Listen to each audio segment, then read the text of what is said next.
নমস্কার।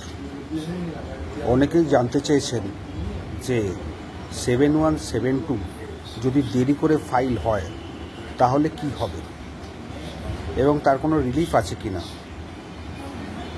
যদি ঠিক সময় ফাইল হয় তাহলেই বা কী হবে,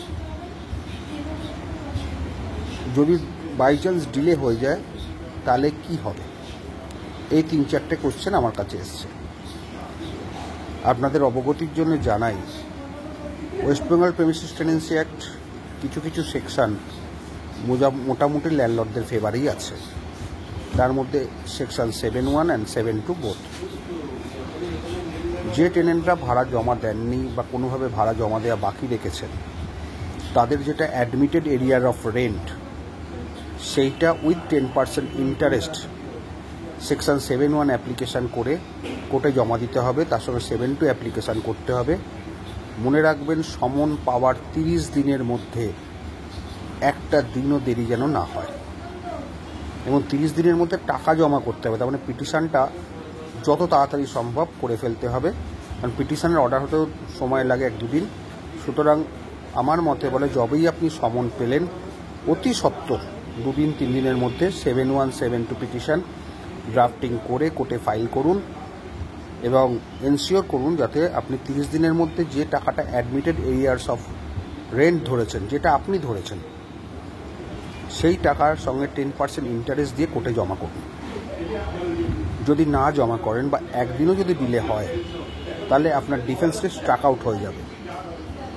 অনেকে আছেন মানুষকে ভুল বোঝান, না সেকশান 151 আছে, সেকশান 5 আছে, লিমিটেশন অ্যাক্ট, সুতরাং ডিলে হলেও ক্ষতি নেই।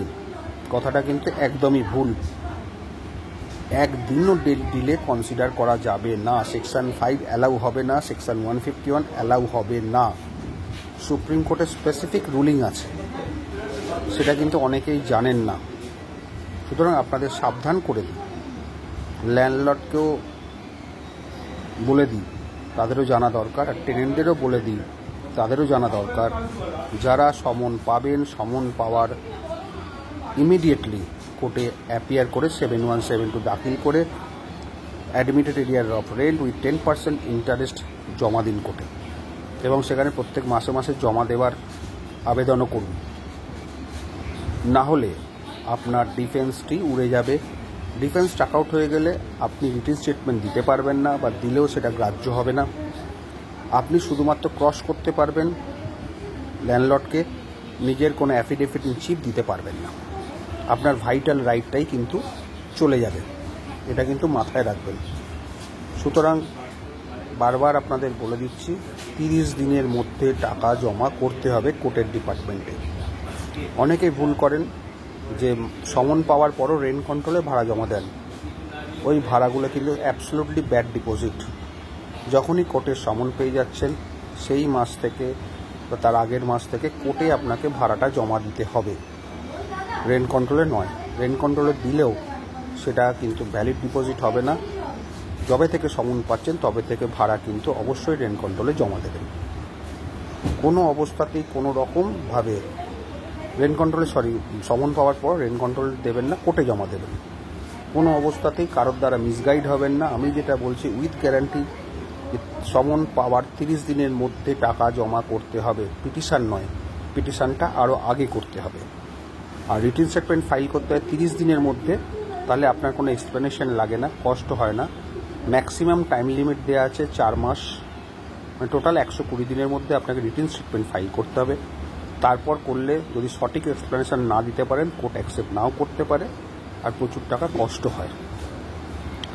সুতরাং টেনেন্টদের ক্ষেত্রে 7172 আর রিটিন স্টেটমেন্ট ঠিক সময়ে ফাইল হওয়া দরকার, নালে কিন্তু তাদের ডিফেন্স স্ট্রাক আউট হয়ে যেতে পারে অথবা এক্সপার্টি হয়ে যেতে পারে।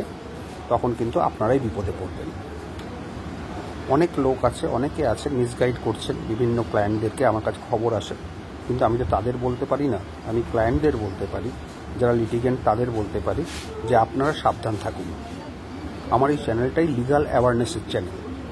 লিগাল অ্যাওয়ারনেস যাতে সকলের মধ্যে প্রসারিত হয়, কেউ যাতে মামলা না লড়ে হারেন, তার জন্যই আমার চ্যানেলটা। মামলা লড়ুন, হারজিত যা আছে মেরিটে হবে, কিন্তু টেকনিক্যাল পয়েন্টে হেরে যাবেন না। ভালো থাকবেন সবাই, সুস্থ থাকুন।